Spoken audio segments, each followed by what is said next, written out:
สบายดีเด้อสบายดีพ่อแม่พี่น้องตอนนี้เป็นเวลา20:26 นาทีหรือว่า9 โมงแรง26 นาทีพ่อแม่พี่น้องมื้อนี้ก็จิมาเข้าครัวมาเฮ็ดทอดไข่ใส่มันฝรั่งให้ลูกชายเมนูนี้ก็เป็นเมนูอีกเมนูหนึ่งที่แบบว่าบ่ได้ตั้งใจจิเฮ็ดเพราะว่าหยังมันค่อนข้างจะดึกแล้วแต่ว่าก็คือว่าหั่นแหละสัญญากับลูกชายไว้ตั้งแต่มื้อสวยพี่น้องพอมาฮอดเวลาแล้วก็ว่าจิทอดไข่ใส่กุนเชียงหรือว่าตัวริโซให้ลูกชายก็บ่กินเด้ ลูกชายบอกแม่เว้ากับลูกว่าตั้งแต่มื้อสวยว่าจิทอดไข่ใส่มันฝรั่งให้กินมาทวงสัญญาพี่น้องแล้วเมนูนี้ก็เป็นอีกเมนูหนึงที่แบบว่าเป็นเมนูแบบว่าอันของฝรั่งอะนะพี่น้องเมนูทางสเปนว่าซั่นซะที่ลูกชายมักกินข้อยก็เลยขัดใจบ่ได้ข้อยก็เลยมาล้างมันฝรั่ง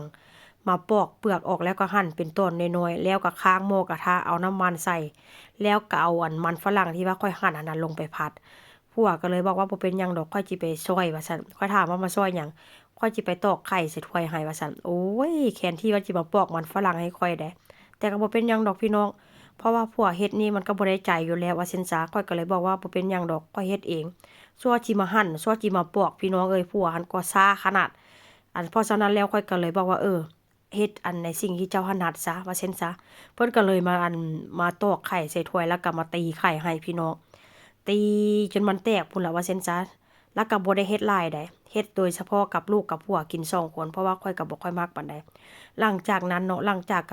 ผัดมันฝรั่งหรือว่าคั่วมันฝรั่งแล้วน่ะพี่น้องมันสุกแล้วเนาะข้อยก็จะเอามันฝรั่งหั่นน่ะขอโทษเอามันฝรั่งที่ว่าข้อยผัดแล้วหั่นน่ะพี่น้องเอามาเทใส่ไข่ที่เราตี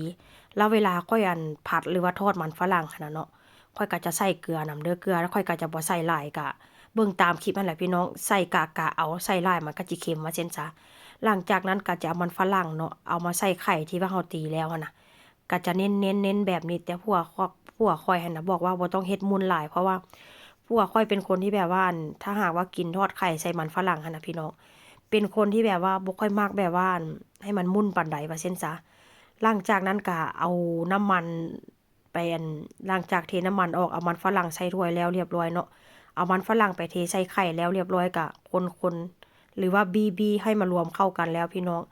ก็เอาหม้อกระทะที่แบบว่าค่อยค่อยทอดมันฝรั่งหั่นแหละว่าซั่นซะก็มาเทใส่หม้อ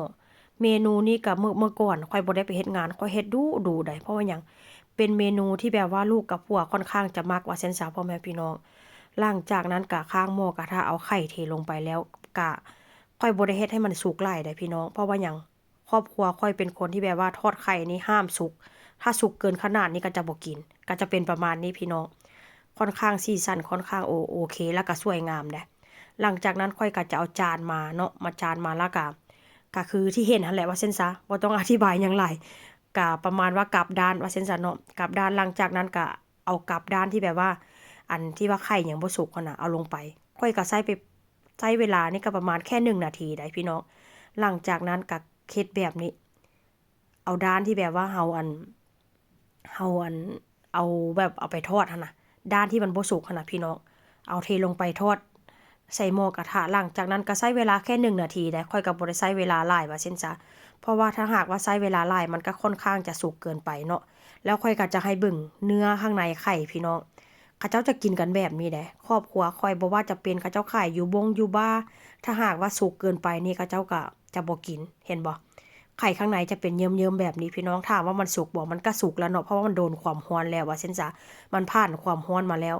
อันนี้ครอบครัวข้อยลูกข้อยก็จะกินแบบนี้แต่ถ้าเฮาทอดออกมาแล้วนี่แบบว่าอันแข็งๆประมาณว่าแข็งๆกระด้างนี่จะบ่ค่อยกินนี่แหละเนาะหน้าตาทอดไข่ใส่มันฝรั่ง